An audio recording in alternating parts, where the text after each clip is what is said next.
நடிகராகவே நடித்துக் கொண்டே இருந்தால் எப்போதும் முதல்வராக பொறுப்பேற்க போறீங்க என விஜய்க்கு அதிமுக முன்னாள் அமைச்சர் RB உதயகுமார் கேள்வி எழுப்பியுள்ளார். மதுரையில் செய்தியாளர்களிடம் பேசிய அவர், எந்த உழைப்பும் கொடுக்காமல் எந்த போராட்டத்தையும் முன்னெடுக்காமல் தேர்தல் களத்தை சந்தித்து அதிகாரத்துக்கு வந்துவிட்டதால் வானத்துக்கும் பூமிக்கும் குதிக்கிறார் என்று விமர்சித்துள்ளார். தமிழ்நாடு முழுவதும் சட்டம் ஒழுங்கு பிரச்சினை, தமிழ்தாய் வாழ்த்து விவகாரம், இப்படி எத்தனையோ பிரச்சனை இருக்கு. இதை பற்றி பேசாமல் இன்னும் சினிமா நடிகர் போல் வசனம் மட்டுமே பேசுவதாக விமர்சித்துள்ளார். நீங்க கூட நேற்று கேட்டிருக்கிறீங்களே, இன்னும் கொஞ்சம் ஆதரிச்சிருந்தா கொஞ்சம் நல்லா இருந்திருக்குமே அப்படின்னு சொன்னீங்களே. அதுக்கு உங்க தியாகத்தை கொஞ்சம் சொல்லுங்களேன், உங்க போராட்ட களத்தை சொல்லுங்களேன், உங்க உழைப்பை சொல்லுங்களேன். எந்த உழைப்பும் கொடுக்கல.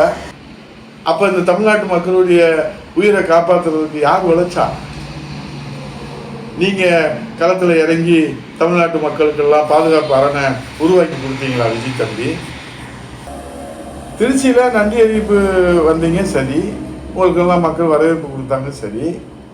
திருச்சி மக்களுக்கும் தமிழ்நாட்டு மக்களுக்கும் ஏதாவது உருப்படியா ஏதாவது செய்தி சொன்னீங்களா விஜய் தம்பி? மேல்நாட்டு அணை பிரச்சனை பற்றி ஏதாவது சொன்னீங்களா?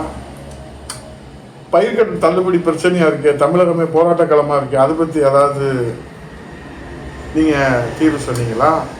பெண்கள் பாதுகாப்பு கேள்விக்குறியா இருக்க, சட்டம் ஒழுங்கு சீர்திருந்திருக்கிற, போதைப்பொருள் நடமாட்டம் இருக்கிற, மின்சார தடை இருக்கிற, குடிநீர் பஞ்சம் இருக்கிற, இந்த பிரச்சனைகள்லாம் தமிழ்நாட்டில் இருக்குன்றதையாவது நீங்க தேர்தல் களத்துல பேசுனீங்களே.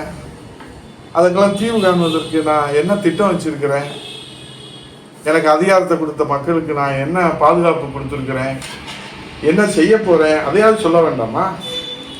இன்னும் நடிகராகவே இருந்து தமிழ்நாட்டு மக்களிடத்துல நடித்து கொண்டே இருந்தா, தம்பி விஜய் நீங்க எப்ப முதல்வராக பொறுப்பேற்க போறீங்க?